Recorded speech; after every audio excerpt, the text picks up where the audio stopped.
முருகன் கையில் வேல் இருக்கு தெரியுமா?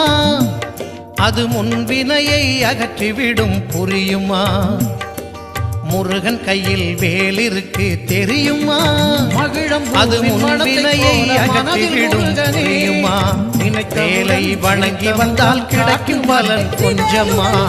நாளை பணிந்து விட்டால் விதியும் நம்மை மிஞ்சுமா? வேலை வணங்கி வந்தால் கிடைக்கும் பலன் கொஞ்சமா?